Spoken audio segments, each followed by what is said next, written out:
and have you spend some time with us. And boy, it doesn't take a lot to recognize that there's a real need right now for what's happening. So thank you for your time. Thank you for being here. And as I read your bio, I was like, wow. I even sent it to my wife and I said, look at this thing. This is crazy how much you have educated and been involved in the administration side of it, of course, the principal side of it, and the teaching side of it, and then the education to back it all up is just incredible. So, like I always like to harass my daughter who's going to UCLA. I said, you're book smart, but you're not street smart. So I know that you've got both of them going. So here, let me just read this so everyone knows who we're talking to, Dr. Tonks. So here you go. Dr. Tonks has been involved in education since 1991. Prior to joining Mountain Heights Academy, she taught high school French and Spanish and worked as an instructional designer in Upper Arlington, Ohio. Dr. Tonks is a 2014 Best of State Principal and a 2020 Best of State K through 12 Administrator winner, and is one of Utah Business's 30 Women to Watch. She holds a PhD in instructional psychology and technology from Brigham Young University, her initial alma mater, where she has also earned a BA in French and Spanish teachings. Dr. Tonks has earned a Master's of Arts in Linguistics from Ohio State University. So, wow, that is impressive. So thank you. You missed a word. It's the Ohio State University. Oh, the Ohio. Okay. All right. Excellent. Well, so with that, I know that Jeremy and I have been choreographing. We had a wonderful conversation yesterday, and we talked about questions that we thought would be appropriate. We certainly have asked a few people what those should be. And I can't speak that Jeremy and I are the experts on that. So we each asked our own wives and made sure that we knew we're asking the right stuff. So with that, Mr. Jeremy Laguerre, who is our president for all of Utah and operates and runs our organization there with about 560 agents, and one of my dear friends. So Mr. Jeremy Laguerre. Awesome. Hey, well, we're excited again just to have everybody on and listening. One comment I'll make before I ask a question, we always promise that we want to deliver value in every arena in your life. And I hope this is evidence of that, is that we know and understand the struggle is real right now and trying to be successful as home educators right now. And so we're so grateful again, Dalaina, that you would be here. Per your bio, you spent so much of the initial time in your career in the school, brick and mortar in front of classroom, and you made a transition yourself into working with an at-home organization. So I'm just curious if you could share with us a little bit about what you're doing specifically, and then also if that was hard for you to make that adjustment, and what your experience was like. Yeah, absolutely. And before I answer the question, I just want to echo what Jeremy said. I think it's fantastic that your organization takes such an interest in the wellness and the well-being of everybody who works in the company. So just kudos for that. That's critical, especially at this time when we are crisis schooling, right? People talk about learning from home and educating at home. We need combat pay, because this is called crisis schooling right now, not normal. That's right. So they say spanking's back in school, right, Dalaina? Just right. You may want to request a different teacher next year as a result. That's right. Yeah, so good job to Century 21 Everest for meeting the needs of your employees, and hopefully I have something to offer that will be helpful. As far as the challenges of switching from a work from home and school from home perspective, a lot of us have multiple pronged issues, right? We're not only working from home, but now our kids are schooling from home, and we're somewhat responsible for what it is that they're doing. And I remember when I transitioned from working in a bricks and mortar school to working from home, and how difficult that was. And here's why. I felt like I was freed from the tyranny of time. There wasn't a bell ringing and telling me that I needed to work with a new group of kids. But it was hard to not be a slave to the technology either. I fell into I just have to ... syndrome. It's a trap, because you get to 5 or 6 o'clock and it's dinner time and you're like, well, I just have to this. Well, I just have to that. Well, no, you don't. You have to have boundaries, and you shut everything down, and you set those, set a schedule and hold to those boundaries for your well-being and for the well-being of your family as well. It's so easy to get sucked down the technology rabbit hole and then come up several days later and wonder why it's April and not March. So that would be one of the things that I struggled with when I transitioned. And then the other one was just productivity. I could sit and respond to things all day long. An email comes in, I respond to it. A text comes in, I respond to it. A chat comes in, I respond to that. I have a video conference, I respond to that. And then I get to the end of the day feeling like I didn't actually produce or generate anything. I just responded all day, and it feels a little bit like you're being henpecked to death. So one of the things that I had to work on when I transitioned to an at-home position was making sure that when I did boundary my time and set a schedule, that it was divided between productivity and response time. And so, and sometimes I'll switch it up. In the mornings, I respond to everything that has come in, and then I shut down my email and I focus on producing. There are things that only I can do, and I need quality dedicated time when I'm not being henpecked by other things to be able to generate the things that I'm responsible for. And sometimes I do the opposite. In the mornings, I will generate what I need to, and then I'll respond to everything that came in for that day later in the afternoon. And I found that by chunking my time that way, it makes it easier to balance the productivity side and then the responding side of my job. And I don't know what your jobs necessarily look like, if that is something that you deal with as well, but that's how I decided to chunk my time that helped with transitioning to being at home. So how do you, so perfectly said, by the way, how do you get I've got a good range. I've got 5 kids. So I've got one who's graduated from college, one who's in college, 2 in high school, middle school, who just got out of grade school. How do you, like, the reality is how do you keep them engaged? Because my biggest challenge is that in both Utah and California, where so many of our people are, Dalaina, is that school being canceled, sports being canceled, that social aspect being canceled. How do you keep them engaged? How do you keep it to where they actually, get let's just even say a passing grade? I mean, right now I'm like, passing grades are good things for me, for someone like, especially my oldest boy. Yeah, I'd like to talk about some of the keys to success prior to making sure students are engaged, giving them all the opportunities to do so. And what I mean by that is setting up a dedicated space for them to do their schoolwork. I'm not going to take the computer out into my family room where you can see my kids sprawled out on the couch, because I'm not even practicing my own teachings here. But when they do work at a dedicated space, it signals a shift from hanging out on the couch, watching Netflix, doing other things, to, okay, this is time to be productive and do school. So set up that dedicated space. One thing that we have done that has been very successful is setting a schedule, and it's on a magnet board on our wall downstairs in the kitchen. We all had input into what it looked like. We all agreed that from 10 to 12 would be school time, and 12 to 12:30 would be lunch, and 1 to 3 would be school time. And whatever that looks like for your family, if you get buy-in from all of those people that you live with, it goes better. And then it cuts down on the power struggles, right? It's not, right, kids, go do your stuff. It's like, well, we decided on this, and it's time to do schoolwork because it's 10 o'clock. So Dalaina, so let me just because I mean, there's so many golden nuggets here. I mean, the first thing I'm hearing is the same advice we've been giving to an agent, and that is that if you're working from home, get a designated space where you're going to actually work. And as I'm thinking back I have one son who loves to work in our little office. I have a daughter who likes to work in our living room, but it's kind of where they've designated their space. And we're down here actually in our St. George offices today. I am personally, and I brought some of my family, but my daughter who's going to UCLA, she's like, I can't study at the other house.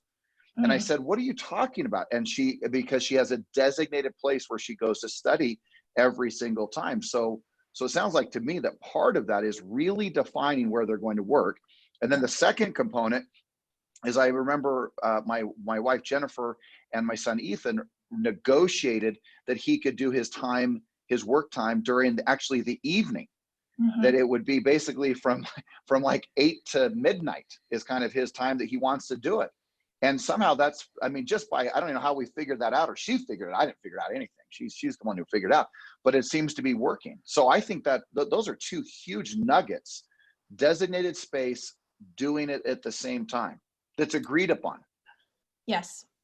Yeah, you're absolutely right. And that's, as the principal of Mountain Heights Academy, that's one of the benefits, what you just said, your son can work from 8 to midnight. That's when I like to work. I'm more productive in the evenings. So I typically do my responding stuff earlier in the day, and I take a break and spend time with family, and then I can sit down and be more productive in the evenings. That allows us, this pandemic allows us to explore those benefits that we may not view as benefits necessarily. So I think it's good to take advantage of all of those. And I love that you discovered that for your son as a result of this. So kudos.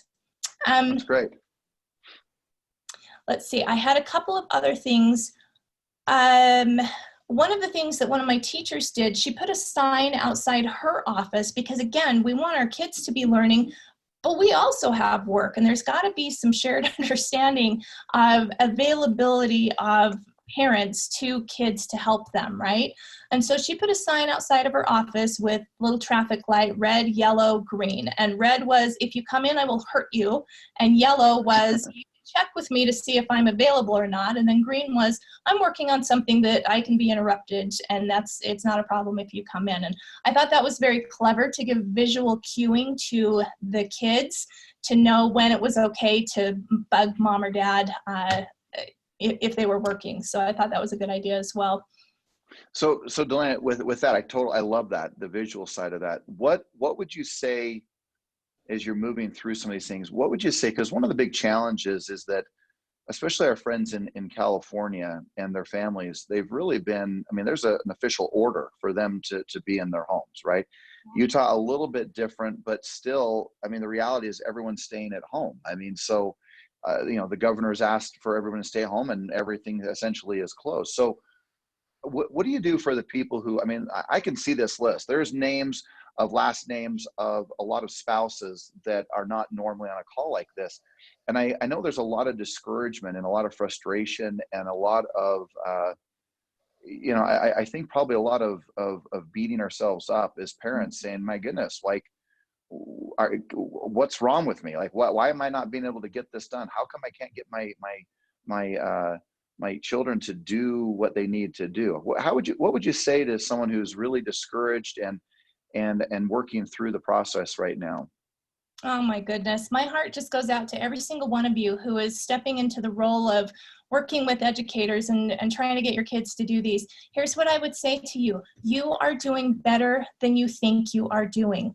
And I'm going to back that up with some science. I hope you're familiar with Maslow's hierarchy of needs. There are 5 of them.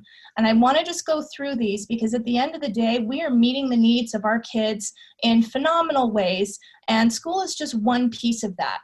So the first part, and Maslow's premise is that you can't get to number 5 unless you're meeting numbers 1, 2, 3, and 4. So number 1 is physiological. Are you clothing and sheltering your kids? Do they have food and water? Okay, that's great. Check, you've done that. Number 2 is safety. Are they personally secured? Are they healthy? Do they have things to do during the day? Yeah, you're all doing that. That's fantastic. The third one, love and belonging. Do they have family around them? Yeah, they really don't have a choice whether they want it or not, right? We're all shut together. Yeah. Friendship, a sense of connection. You're providing avenues for your kids to have that. That's number 3. You've already met 3 of the 5. And then the fourth one is esteem, respect, recognition, freedom, strength. Working through the schedule and what it is that they're supposed to be doing meets the needs of number 4. And then number 5 is self-actualization, which is just a desire to become their best self. Whether they get there or not is irrelevant. The point is that you are meeting the majority of their needs, and education is just one little piece of that. I'm going to say something completely controversial right now. For students in kindergarten through 8th grade, school matters less than you might think. The important things to focus on are reading, and writing, the literacy and the numeracy, as long as their reading and writing skills and then their math skills stay on point. Does it really matter if they complete their art lessons? Does it really matter? And maybe it does to some of you, and I honor that, and that is okay too. But if you want to get down to the nitty gritty and you can only focus on a couple of things, focus on reading, writing, and math, and the rest of it in K through 8, it's not going to hurt to not do the last 6 weeks of school or to do good enough, right? I would invite you to live in the land of good enough. Just, is it good enough? Is it permanent? No. Is this going to matter in 6 months? And if it's not, then let that go. Just, you don't need to hold on to that and burden yourselves as parents when it doesn't really matter. Now, 9th through 12th grade, that counts. That matters. And those kids are also old enough to sit down and do their own work. So there's a trade-off there. That completely matters. It's on their transcript. It can be permanent. If they fail a class and don't get into college, whatever, there's more permanency there for the 9th through 12th graders. So Dalaina, can I just ask you, do you think that, I've been thinking about this with my older children, who I have 2 of them in 9th and 11th grade. Do you think that as they're moving through this and the challenges that are there, do you think there will be some exception, if you would say, to what we've been dealing with from a college standpoint? I mean, just what's your forecast, your guesstimate from that? Yeah, the state board has already made multiple exceptions as far as the number of credits. The number of credits to graduate in Utah, at least, is 24 per the State Board of Education. A lot of the schools, most of the schools, do 27 or 28 credits. That's an awful lot of electives that don't matter for the ability to get a diploma from the state of Utah. So they're looking at different ways, potentially some pass-fail. I don't personally like that option. I'd rather have those 9th through 12th grade students focusing and doing what they need to do. This is their full-time job right now. They should be focusing on school. But to your question about the universities, they're going to have, I mean, take your pick, earthquake, pandemic. There's been so many things going on over the past few weeks that when students write their entrance essays and they can put in there how they managed this crisis, that's going to make more of a difference than an A or a B in a classroom setting, in my opinion. One of the things that, oh, sorry, go ahead, George. How do you deal with the students that have now had their senior year canceled, and how important is it that they even, frankly, just be candid here, whether they even pass or fail, because they're still going to graduate them? How do you keep that, like, does that senior and then just dealing with the emotion of that senior who, you know, really it's heartbreaking to see the fact that they're, you know, what they all esteem. I mean, I look at my son who is in baseball, and all of his players that he's playing with, I mean, 9 out of the, you know, of their team, like on the starting, is like almost all of them seniors and will not get their senior year of baseball. So how do we deal with the emotion of these older students, and then specifically those seniors? What are your thoughts on the seniors? Yeah, again, my heart just goes out to them. We've got 115 graduating seniors from my school right now, and we're trying to figure out how to do a drive-through graduation where they tune their radios to pomp and circumstance so they can hear it as they proceed through our parking lot and hop out and get a picture taken, and we hand them their diploma. It's not the same thing, though. It just isn't. And so I think your point of addressing the social emotional piece of that, have conversations, ask them what they're feeling. This is a unique time, hopefully a once in a lifetime time.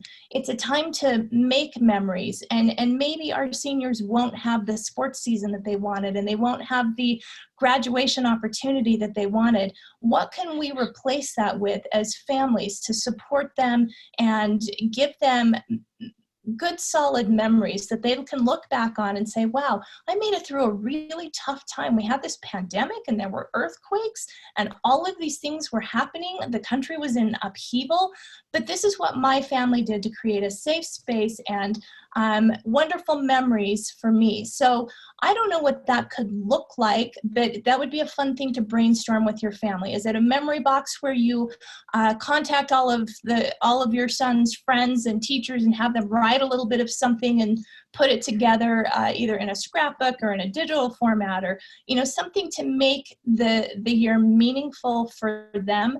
in a different way than we're used to. That's what I've been trying to do with my kids and with the seniors that I work with as well, is to find ways to make it meaningful and to create memories so that they have a positive reaction to it. Great. I love that. Jeremy, I knew you were going to ask a question. Go ahead. Yeah, please. just I see on our list of attendees, and actually before I continued, for those of you listening in, there's a chat button and a chat opportunity. If you have questions and concerns and things that you would like to ask Dalaina about, Dr. Tonks, excuse me, please participate. I know that there's opportunities for asking. I see parents here who have parents who are middle-aged. I also see some grandparents on here who are probably trying to provide some info for their children who have young children. And so one of the things I think I hear you saying is maybe relax a little bit about the pressures we may be feeling about, will the next 6 weeks ruin our kids' futures? You know, all of my kids are in elementary school, and I'm sitting here thinking, holy cow, if we don't get this right, this is going to be bad news for them for the rest of their schooling. And I would say, yeah, let that go. They'll be fine. All right. Now, you also mentioned used the word power struggle, and we think about the idea of you got to choose your battles. Any thoughts about the battles that we should be choosing right now? I mean, what should be those things that are like, nope, this is a must, you must do this, and maybe some of the areas that could be creating some anxiety, some frustrations, that maybe we as parents can have permission to, like, okay, let that go. Yeah, I think that's going to be different in every family, but I think there's value in going through the process of naming those non-negotiables.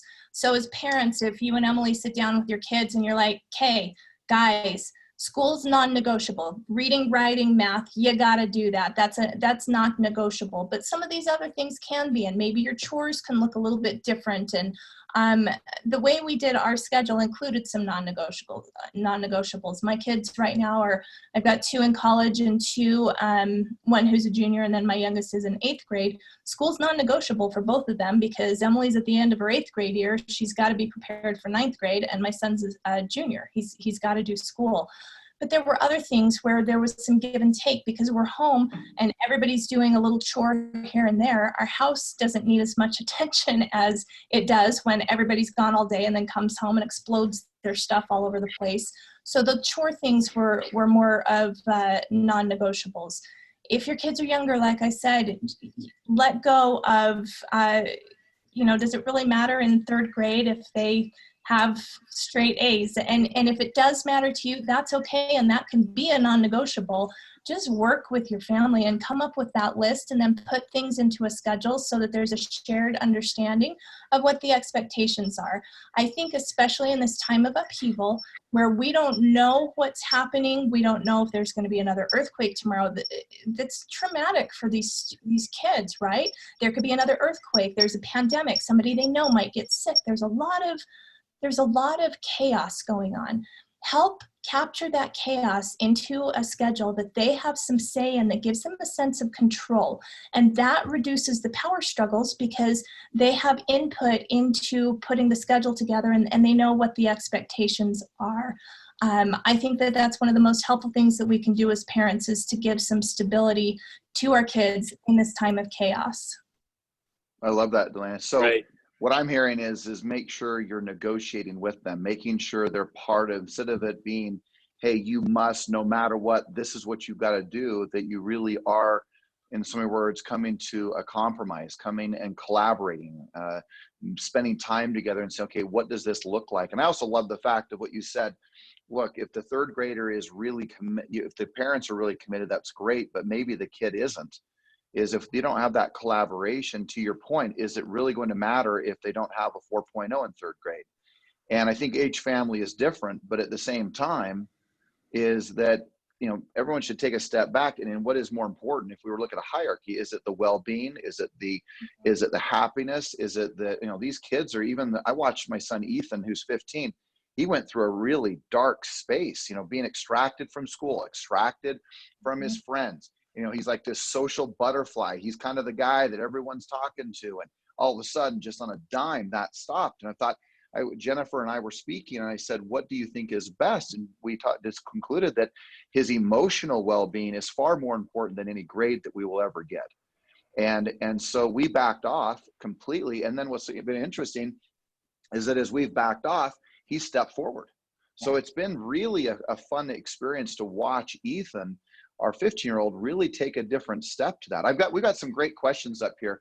One of them is actually from our CFO. And if you don't know who she is, she's Gretchen Smoot. She is as awesome as they get. And she asked this question. She said, I have 4 young children. So she has 4 young kids that are in elementary. So elementary age children in different grades.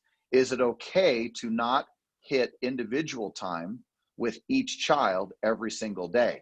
I mean, first of all, knowing her, that's her standard. I can't even imagine that, but I love the fact that she's attempting to do that. And I can only imagine that's going to be difficult. So what are your thoughts on individual participation one-on-one with each young child? Yeah, that's a tough one, especially if you're trying to work and you've got all 4 kids at home trying to do schooling.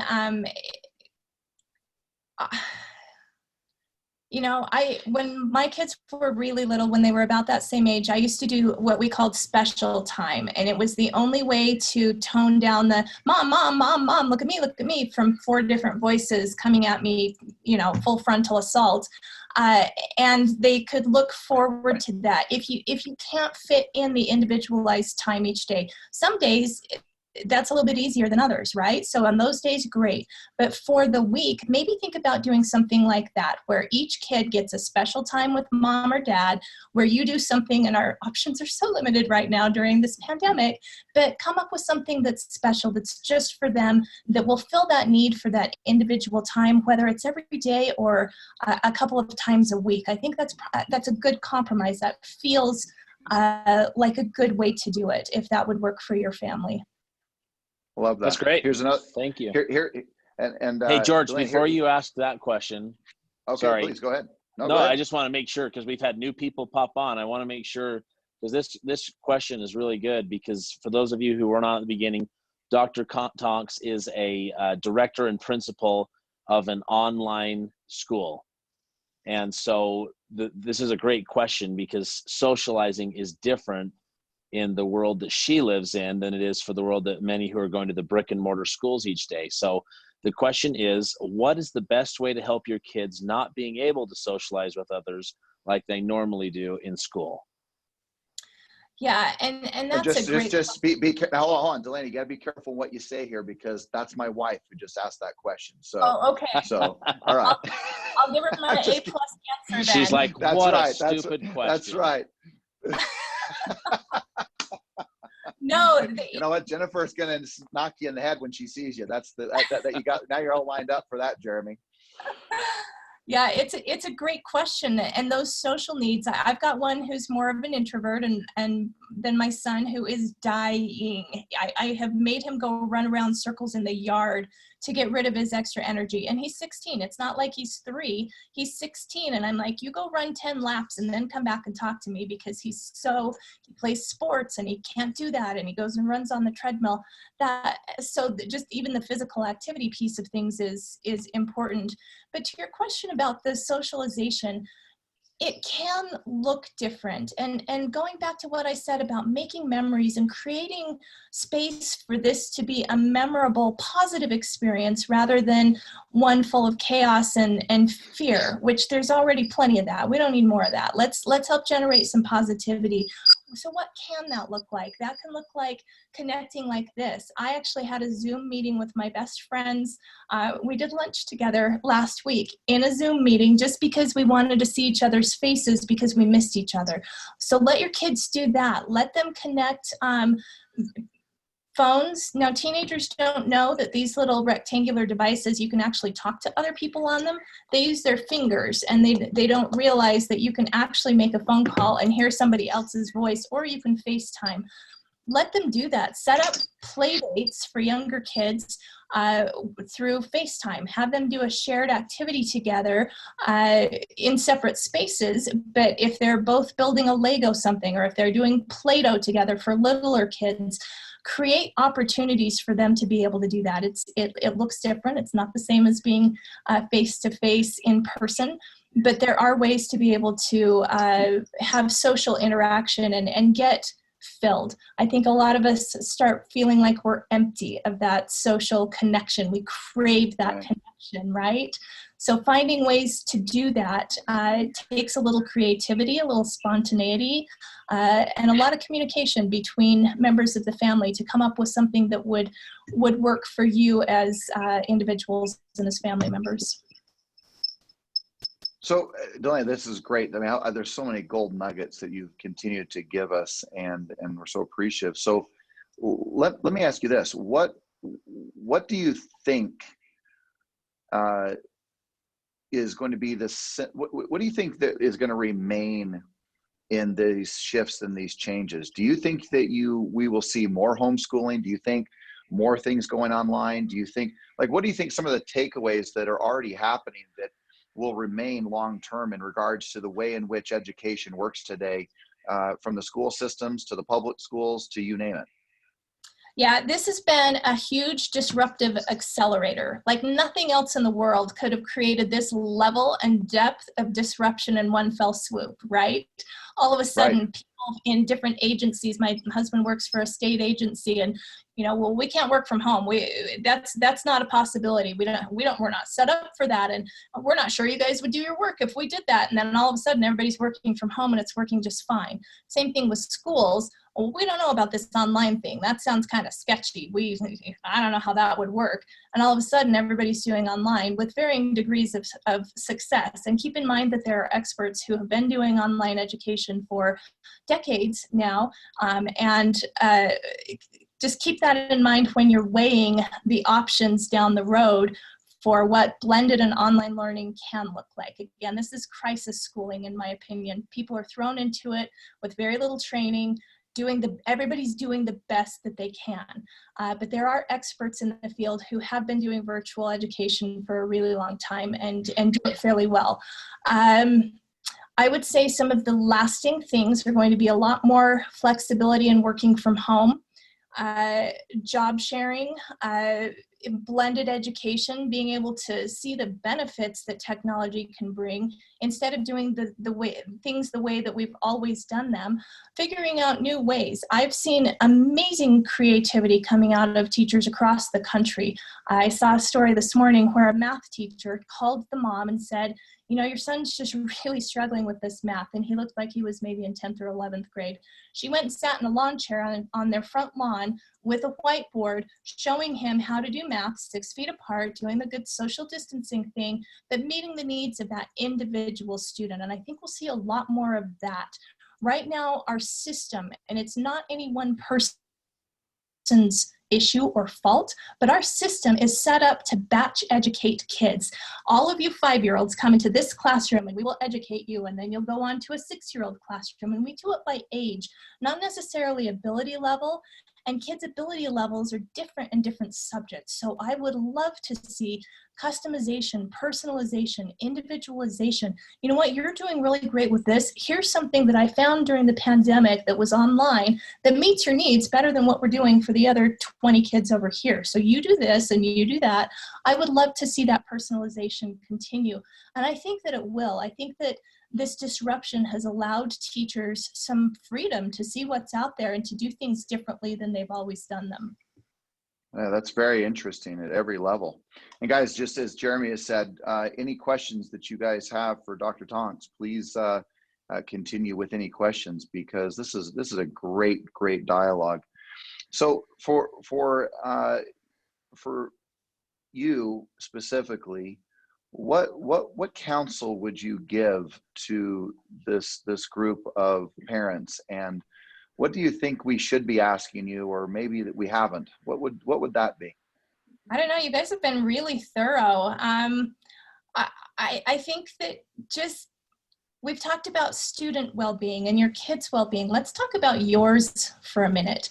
And the ability I like to give myself permissions during the day. If I don't do something the way I have it in my head, and then I think, oh, I really should have done, I call it shoulding all over myself, SHOULD. Glad you clarified. So I should all over myself. Oh, I should have done this. I should have done that. That's not helpful. That's just a big pile of crap that you heap on top of yourself. It's unnecessary. So I've started giving myself permissions to let things go and to be kind and gracious, not just to our kids, not just to our family members, not just to our coworkers, but to ourselves. I think we get, especially the mamas out there, we're so hard on ourselves. We don't need anybody else telling us how to do what, this, that, and the other. We're already shooting all over ourselves and need to give ourselves permissions to let that go. Be kind, be gracious to yourself, recognize that we're all in crisis and we are all doing the best that we can. I don't know of anybody who wakes up and thinks to themselves, I'm not going to do my best today. I'm going to be mediocre. We all wake up and want to do our best, right? Right. Nobody is content with mediocrity or subpar behavior or performance. We're all doing the best that we can, and give yourself permission to acknowledge that and to move forward knowing that you're doing everything that you possibly can do, and it will be okay. It will be. Great. Boy, that is great. Profound. What's some, hey, so some gold right there. Thank you, Dalaina. One other thought, I mean, this could also be a plug for you and your group, but there may be some people who discover that this is a really good thing and a positive thing in their lives and in the lives of their children right now, to be doing online and at-home education. What resources would you say are out there for those parents who are discovering, like, this actually might work better for my child? Yeah, and we've actually gotten a lot of calls from parents who didn't think their kid would like online education, or maybe the student didn't think they would like it, or they just didn't even know that it was an option, and now nobody has a choice in online education. So we have gotten a lot of calls, and I've actually worked with several school districts across the state and then several national organizations trying to give them resources and tips, that a lot of the things that we've been going over here as well, to be able to do it well, because online education spans a big continuum. There's really crappy online, and then there's really good online. So from a parent perspective, if online education is something that you're going to be looking into, I would make sure that it's accredited if you're interested in having a diploma and having your student graduate. Or if you think you might want to have them try online and then go back to their district school, it's got to be accredited so that the credits transfer for 9th through 12th graders. My personal opinion, and the reason why my school is 7th through 12th grade, is that online is not the best space for little K through 6 kiddos to be in. They need to be up running around and socializing and figuring out how to share scissors and glue and those types of things. Once they have that foundation, online can be a really good option once they get into junior high and high school. I would also say that if you have older kids, 9th through 12th grades, there are a lot of options to mix and match. And this is what I make my kids do. And a lot of people haven't thought about this in terms of the flexibility it can bring to your family if you mix and match some online courses with their bricks and mortar. Now, my kids are very much like me. We work well in the evenings, and we do not like to get up in the morning. My kids have to leave here at 6:50 in the morning to get to school, and it's just too dang early. So once they get into high school, they take 2 online classes, and then they can sleep in and miss their first 2 classes of the bricks and mortar so that they can be awake and alert and pay attention during the day. So you just have a lot of different options. Mountain Heights Academy, obviously I'm going to say that's the best option, partially because it is, partially because I work there, partially because I work really hard to build a student-centered school that meets the needs. Our mission is to develop connected and successful learners, and that's what we focus on. And it can be full-time or part-time to meet the needs of your family. But if you are interested in online education, those are some of the things that I would look at. Accreditation, make sure it's accredited. What can it do for you in terms of flexibility? One of the other options is taking maybe some classes over the summer. I make my kids take PE and financial literacy over the summer. They're already outside running around anyway, so they might as well get the credit for that. And then they don't have to be stinky in high school, especially if you have it first period. I had that one year. It was horrible. So being able to be flexible in terms of the courses that you take throughout the school year too, just gives you a lot of mix and match options to put together the very best fit for your individual kids. So here's the big question of the day. I mean, they're all great questions, and I love that, by the way. I think we're going to see a lot more of that, by the way, from the online side of it. And by the way, the key, you talked about it being accredited. That's the same whether it's Utah or California in this scenario with all of our friends who are on this, right? Yep, absolutely. And Okay. there are really good virtual schools in California as well. And you just want to find one that's accredited. There are a lot of them that aren't, and they're private and you pay for them, but they aren't accredited, which means that the credits that you earn there won't transfer to accredited institutions. So all of the district schools in Utah and California, they're accredited, and they won't accept credits from institutions that are not accredited. So that's the most important advice I can. So your kids are able to do these accredited activities online and then still go to basically a normal public school and be able to graduate as normal as everyone else is. Yeah, they go to the neighborhood schools, but they can do some classes online through Mountain Heights Academy, which is my school. Love that. Okay. So discipline, disruption, family crisis. What advice would you give? Like what look, you have such an array of experience to see every side of the equation. I mean, there's two things that just break my heart that are going on right now. We're seeing a massive increase in suicide, and we're seeing a massive increase of domestic violence. Yeah. So from that standpoint, right, what would you say in regards to how to properly discipline? I mean, we're all, especially if there's a lot of kids in the home, especially there's a lot of homes where that's the case, and everyone's around each other all the time. Everybody's a little bit on edge. Everyone's feeling controlled. Everyone's feeling ganged up on. Maybe one kid gets picked on another, whatever. How would you recommend discipline for the younger crowd, and how would you discipline the older crowd? What would be your advice in regards to just disciplines within the home? Yeah, that's kind of a loaded question, right?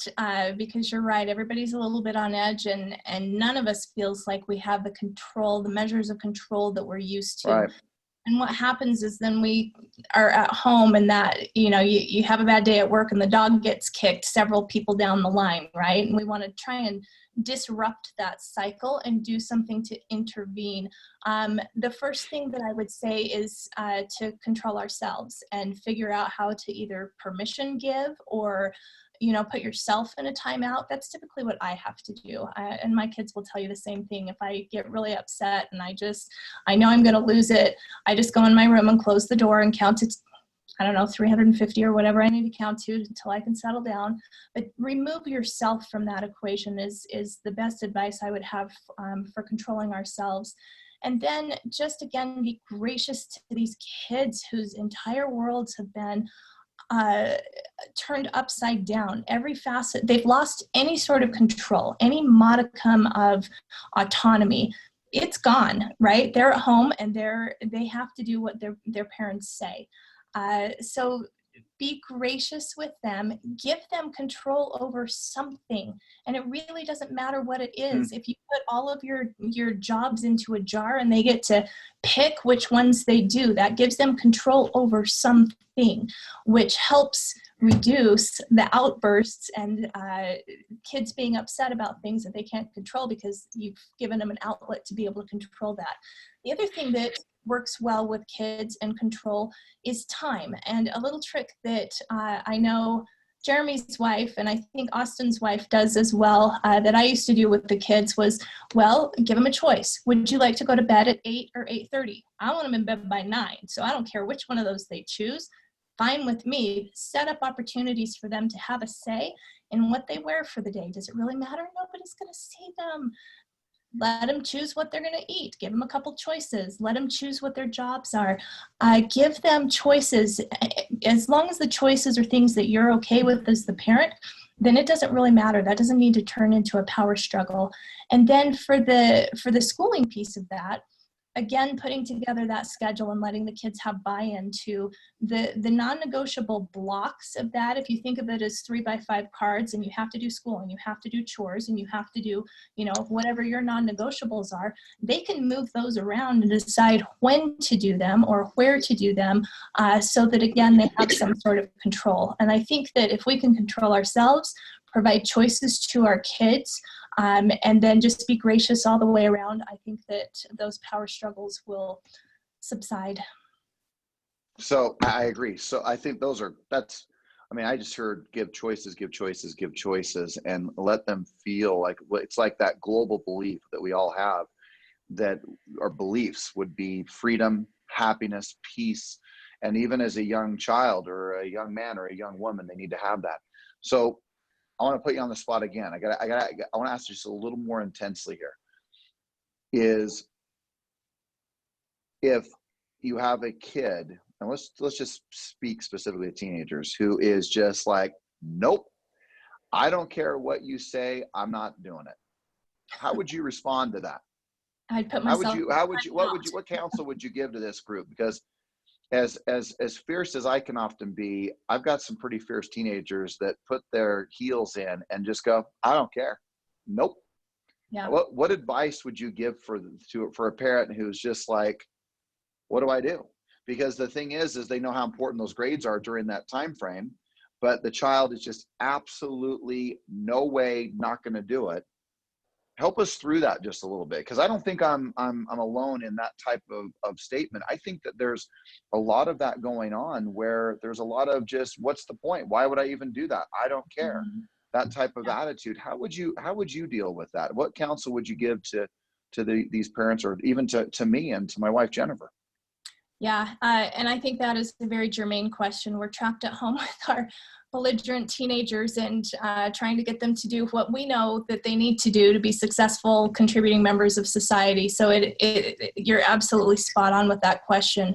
My response to that would be to take a look at what motivates a kid. And there is no one catch-all answer that, well, if you just do this, that'll solve the problem. That's not a thing. Right.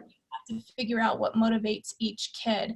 So I know that for my kids, and when my son gets belligerent and doesn't want to do something, if I allow him more time on his phone, and I try and frame it in a positive manner, instead of, I'm going to take away your phone, which is negative, if you do X, then I will give you Y. And Y is something that I know motivates him. So what that could look like, if your son doesn't want to do his schoolwork, well, then once he's done, he can use the car and go drive around and get out of the house, as long as he doesn't talk to anybody and stays 6 feet away from all human beings, right? Like, if that motivates him because he wants to get out, or you'll take him somewhere that is appropriate and safe and let him do whatever he wants to do as, that's appropriate, or he can have extra time playing games. So whatever it is, and the key to figuring that out is to look at how they're spending their time when they're not doing what they're supposed to be doing. So if they're supposed to be doing schoolwork and they're gaming instead, well, that's your motivator. So once you're done with this, and if you have to take cords out of the television and take the controllers away and, remove the Wi-Fi or whatever you have to do, I think that that's appropriate, because you are incentivizing instead of, you're being educative instead of punitive, right? You're giving them an incentive. Well, once you get that done, and then you have to back off. You can't hound. You can't be in their face about it. Well, did you do this? Did you do this? Again, let them control the time. You can give them an end time, for example. So by 6 o'clock, these things need to be done. If not, then X, Y, and Z will happen. If so, then you will get this and this and this reward to incentivize them to do the things, the non-negotiables that we've talked about previously. I think that's my best advice. That's great advice. It's wonderful advice. Well, Jeremy, can we ask you any other questions that boy, you've covered so much. This this is going to change the whole paradigm of my parenting, of how we move through this. So I just cannot thank you enough. I mean, this has been great stuff. And just even filling in the dots of things that I'm thinking are working, but you've really helped codify the realities that some of the things that we are doing are working. And then we're able to change things and do things a little differently. And also, I just love the fact of putting perspective around, what grades they're in and what's the hierarchy of what's most important for these children. Is it their mental and emotional well-being, while everything has been ripped out from under them, all their control, all their freedom, all their identity. I mean, and having to reestablish all of that. This is a pinnacle time of life, and especially for these young people. Yeah, I agree. So and thank you for the opportunity. This has been great to talk through some of the things that have also been on my mind. And I wish you guys all the best. And just remember, you're doing better than you think you are doing. Just give yourself all the permissions and all the kudos that you can throughout the day.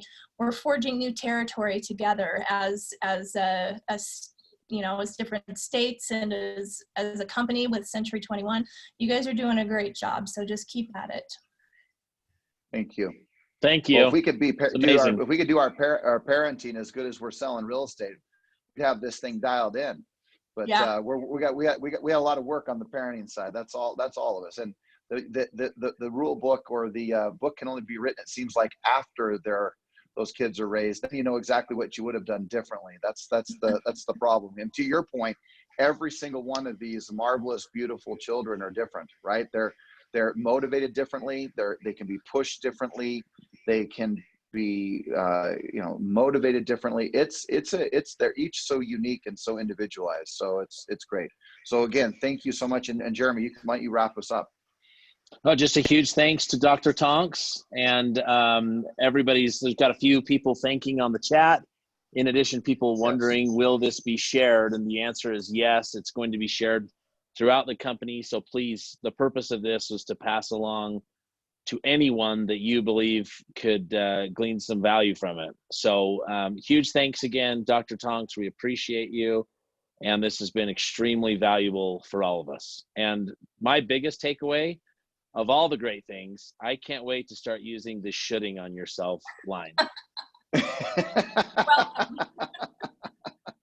I mean, that's right. Everything was gold, but that was awesome. So that is good. That is good. I love it. Dr. Tonks, thank you so very, very, very much. You bet. Thank you.